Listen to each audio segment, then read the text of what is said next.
Hello everyone, আসসালামু আলাইকুম।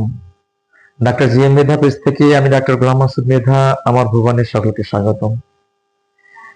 শুভ সন্ধ্যা। আমাদের সমাজে, আমাদের দেশে এখন প্রচুর আকারে হামের প্রাদুর্ভাব বেড়েছে। আমাদের অনেক ছোট্ট সোনামণি পৃথিবী থেকে চলে গেছে এই হামে আক্রান্ত হয়ে। তো এখনই আমাদের সতর্কতা প্রয়োজন। আপনারা জানেন মিজেলস বা হাম এটা মোবিলি ভাইরাস থেকে এসেছে। এই মোবিলি ভাইরাস আমাদের ছোট্ট সোনামণিদের শ্বাসতন্ত্রে ঢুকে প্রদাহ তৈরি করে এবং জটিলতা তৈরি করে।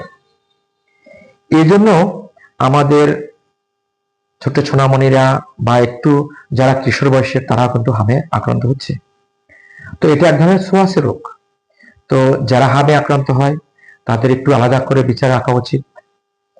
তাদের পর্যাপ্ত ডাবের পানি খাওয়ানো উচিত, প্রচুর ফল ফ্রুট খাওয়ানো উচিত, তাদের ওষুধ দেওয়া যেতে পারে এবং এই জন্য প্রচলিত যে চিকিৎসা রয়েছে এই চিকিৎসা করতে হবে।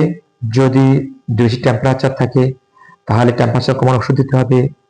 যদি বেশি র্যাশ থাকে সেসব ক্ষেত্রে অ্যান্টিহিস্টামিন দিতে হবে এবং রোগী যাতে সুস্থ থাকে, যদি রোগী খারাপ অবস্থা হয় তাহলে অবশ্যই হসপিটালে নিয়ে যেতে হবে। আমাদের সচেতনতা খুবই জরুরি। অন্যদিকে আমরা এটার কিন্তু হোমিওপ্যাথিক ওষুধ দিয়েও আমরা এটা ভালো একটা কাজ পেতে পারি। এই একটা হোমিওপ্যাথি ওষুধ রয়েছে মরবেলিয়াম 30 mg।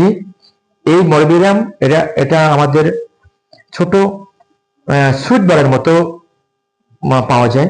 এটা ছোট যারা 1 বছর নিচে যারা তাদের 1 তো 2টা করে মুখে দিলে তারা আস্তে আস্তে গিলে ফেলবে এবং এবার এরকম করে 3 বার। আর যারা বড় আছে 1 বছরের উপরে যারা আছে তারা 5টা 6টা করে 3 বার খেতে পারে। 2-3 দিন খেলেই ওর উপকার পাবে। এটা ইভেন কি কিশোররা এটা খেতে পারে, খেলে যথেষ্ট উপকার পাবে। তো সবাই সচেতন থাকবেন এবং সব আমাদের ছোট্ট সোনামণিরা ভালো থাকুক এই কামনায় বিদায় নিচ্ছি। আল্লাহ হাফেজ।